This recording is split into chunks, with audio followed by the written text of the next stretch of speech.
Saudaraku sekalian, di Perjanjian Lama kita menjumpai pola ibadah bangsa Israel yang memang diperintahkan oleh Tuhan, yaitu memberikan korban bakaran. Domba yang disembelih atau binatang yang disembelih, dipotong-potong lalu dibakar. Dibakar, saudaraku sekalian, sampai habis. Ya. Lemak-lemaknya ya terbakar dan itu berbau harum. Saudara kalau lewat warung sate, saudara mencium bau daging yang dibakar ya saudaraku. Harum, demikianlah menurut yang dipahami oleh orang-orang Yahudi. Dengan cara demikian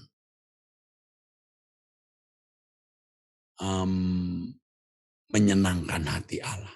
Dengan cara demikian menyenangkan hati Allah. Saudaraku sekalian, ini hal yang luar biasa, saudaraku. Apakah benar Allah suka dengan bau daging yang dibakar? Coba. Dan firman Tuhan mengatakan sebenarnya korban yang sesungguhnya bukan daging. Tidak cukup semua binatang, ribuan-ribuan jumlahnya memuaskan hati Allah, firman Tuhan. Korban bakaran sebenarnya tidak membuat hati Tuhan senang. Walaupun seluruh marga satwa itu disembelih. Demikian firman Tuhan. Tetapi di balik korban itu ada sesuatu yang Allah mau dinaikkan. Jadi mereka membakar domba, binatang, lalu mereka memahami dengan cara itu. Mereka menciptakan keharuman dari bau daging dan itu menyenangkan hati Allah. Karena begitulah orang-orang primitif pada zaman tersebut memahami penyembahan kepada Allahnya atau dewa-dewanya. Bagi bangsa Israel, korban sembelihan itu sekaligus menjadi tindakan profetik akan adanya korban yang sesungguhnya, yaitu Tuhan Yesus Kristus di kayu salib, saudara.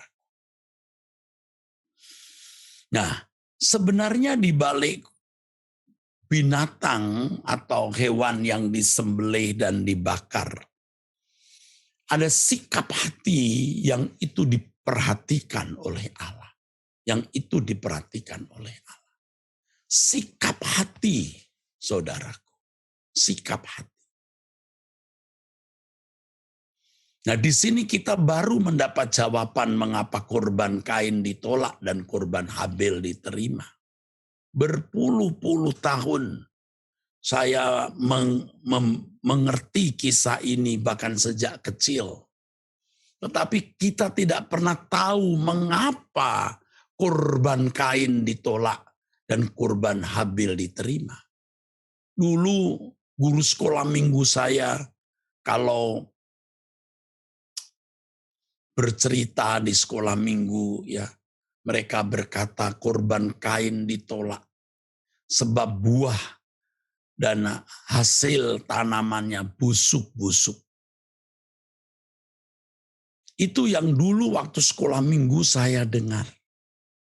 Tetapi kemudian setelah saya dewasa, saya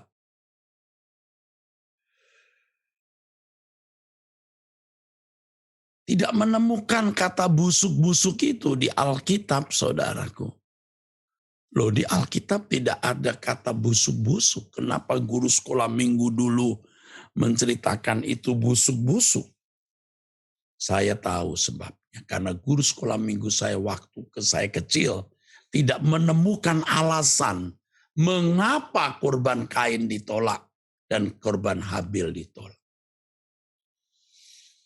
Yang pertama secara teologis yang saya dengar di sekolah teologi dan itu sering menjadi jawaban saya adalah karena korban Kain tidak berbau darah. Korban Habil berbau darah. Bisa saja.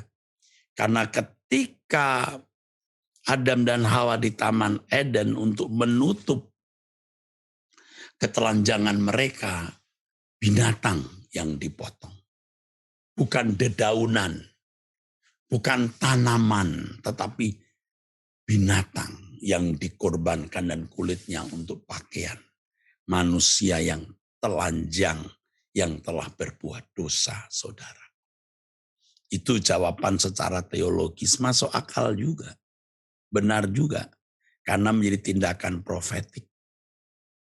Tetapi kalau kemudian dipersoalkan, Kain memang seorang petani, Habil peternak.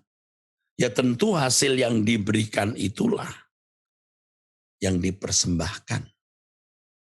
Kemudian di zaman bangsa Israel ternyata persepuluhan juga memberikan 1/10 hasil agraria mereka. Jadi di mana letak persoalannya? Nah ini saudaraku, sudah tidak salah lagi ini saudara. Apa? Sikap hati. Nah kemudian kalau saudara bertanya, kok tahu sikap hati Kain buruk? Nah kita melihat kisah kemudian, Kain pakai rasa iri, dendam, benci, panas. Tuhan tegur, kenapa kamu panas hati Kain? Begitu Kejadian pasal 4. Dosa sudah mengintip depan pintu loh. Nah ini bahaya saudara. Jadi memang Kain ini target dari kuasa gelap. Dan memiliki sikap yang ramah, yang welcome terhadap kuasa gelap. Beda dengan Habil tentunya. Ketika mati darahnya pun masih berteriak, bisa berseru kepada Allah. Ya, Habil buka pintu untuk Tuhan. Kain tidak membuka pintu untuk Tuhan. Dan kita lihat Kain begitu jahat. Jadi saudara, waktu bangsa Israel membakar korban, sebenarnya yang harum itu di hadapan Allah bukan daging binatang yang dibakar, tapi sikap hatinya. Sikap hatinya. Dan saudara bisa melihat bagaimana korban yang sesungguhnya Yesus. Yang mengatakan kepada Bapa, bukan kehendakku yang jadi, kehendakmu lah. Ini hati saudara. Ampunilah mereka karena mereka tidak tahu apa yang mereka perbuat. Ini hati saudara. Di dalam tanganmu kuserahkan nyawaku. Ini hati, sikap hati. Demikian pula dengan korban kita saudara. Korban kita itu sikap hati. Waktu kita menyembah. Ya. Waktu kita menyembah Tuhan. Haleluya, haleluya. Kita mesti dengan hati mengasihi dia. Dan Allah menikmati keharuman cinta kita itu. Dan kemudian keharuman kita itu dibuktikan dalam tindakan, dalam perbuatan. Setiap hari yaitu dalam kesucian hidup. Tidak melukai orang, menolong sesama, murah hati, tidak memusuhi manusia, mengasihi musuh, sikap hati. Itu korban yang sesungguhnya. Inilah pesan Tuhan yang saya sampaikan, yang saya sudah peroleh sejak tadi pagi. Yang saya tidak tahu apakah ini juga jadi bahan khotbah hari ini. Ya, saya masih berdoa untuk khotbah apa yang harus saya sampaikan. Untuk hari Minggu jam 11 dan jam 5 nanti. Saya masih mohon petunjuk Tuhan. Saudara, kita akan puasa mulai hari Senin, saudaraku. Ada yang bertanya mengenai puasa boleh tidak pakai sahur, Pak.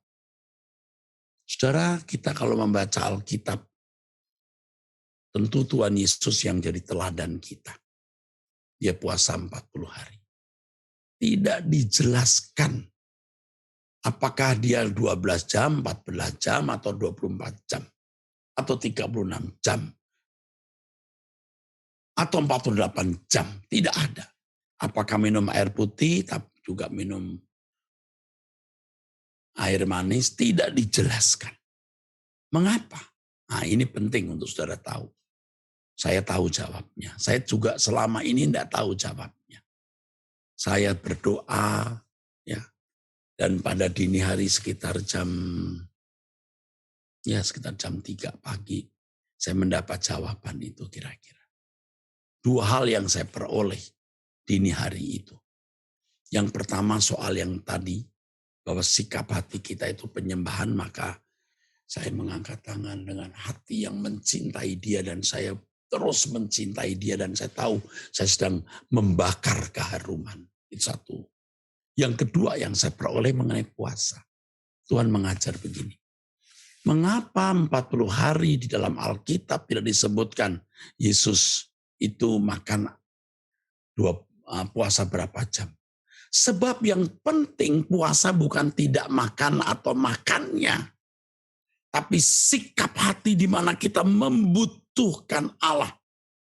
Ada kebutuhan rohani dan Tuhanlah kebutuhan kita. Dan akan saya umumkan besok hari Senin, misi